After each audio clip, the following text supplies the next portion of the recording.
Hi, I'm T.C. Weber. I'm going to read from Zero Day Rising, the final book of the Better World Near Future Cyberpunk trilogy. The scene is from Kyoko's point of view. She's one of the main characters of the series. Gin and Tonic, a 42-foot fishing boat they'd chartered with cryptocurrency, bounced into the furious black sky, then smashed down again with a crash. Kyoko gripped the arms of her tightened-down swivel chair and fought not to throw up or scream in terror. Battered by wind and rain, the clear tarp around the bridge fluttered violently, threatening to rip from its fasteners and fly away. "Quite the squall, ain't it?" the captain said, gripping the steering wheel from the center chair, struggling to keep the boat angled against the white-capped waves. If they swung parallel to the waves, he'd explained, they could capsize, and if they drove straight into them, they might bury the bow. The captain was old, with leathery dark skin and thinning gray curls beneath a Miami Dolphins Super Bowl champions cap.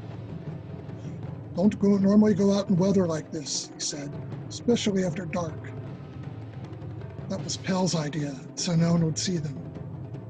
"We have faith in you," Kyoko told the captain. According to his ComNet site, he'd been piloting boats for decades.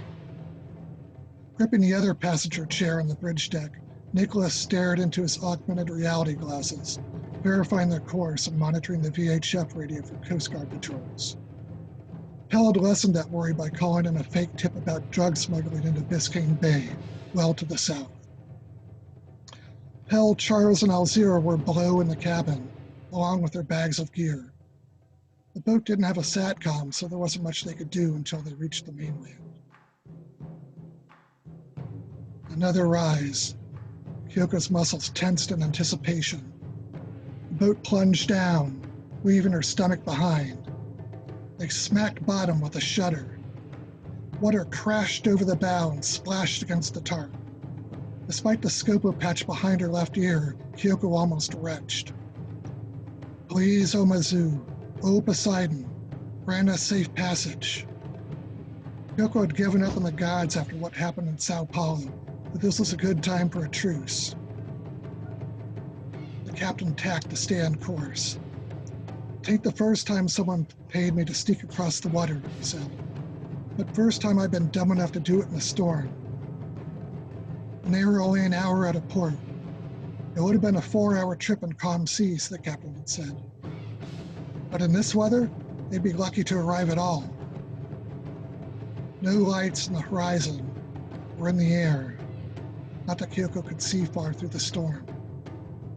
The radar display on the console screen showed some white triangles on the perimeter, embedded in wide bands of green, yellow, and red. Kyoko pointed at the screen. "What are those triangles?" she asked. They had small alphanumeric codes on the side. "Don't touch nothing," the captain growled. "Freighters, tankers, not to worry," he added. Another rise and fall. A loud thump came from the cabin below. What was that? Someone shouted, the voice carrying above the dueling wind and engines. It sounded like Charles, cursing. Kyoko turned to Nicholas. "What is it? What happened?"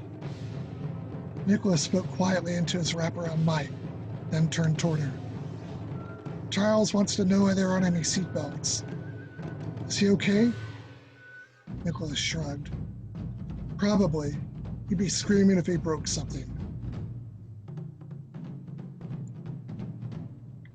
The waves diminished as they neared the Florida coast, although the rain didn't let up. "Westerly winds working in our favor now," the captain said. Kyoko checked her comlink. They were 2 hours behind schedule. "Can we go faster then?" "Yeah." The captain pushed the dual throttle forward. They picked up speed. It was hard to see much through the sheets of rain, but a glow appeared along the horizon, brightest to the south. Ahead, a light swept across the sky every 10 seconds or so. "Is that a lighthouse?" Kyoko asked. "Yep," the captain said. "That's the Jupiter White House. That's where we headed. I got a GPS navigator, but I like to see where I'm going." Kyoko didn't see any other boats, or anything on the radar display. No ComNet signal now, but they were still miles from the coast, with heavy rain in between. He hoped MPAT was still waiting for them and hadn't given up or been accosted by police. The waves picked up as they approached the inlet, rocking the boat up and down, left and right. Sweat dripped on the captain's cheeks as he stared ahead, gripping the wheel. Hate these shoals. They roared between two rock jetties, then the waves died. The captain slowed the boat, and it seemed to sag with relief. Welcome to the United States, Kyoko told Nicholas in quiet Portuguese.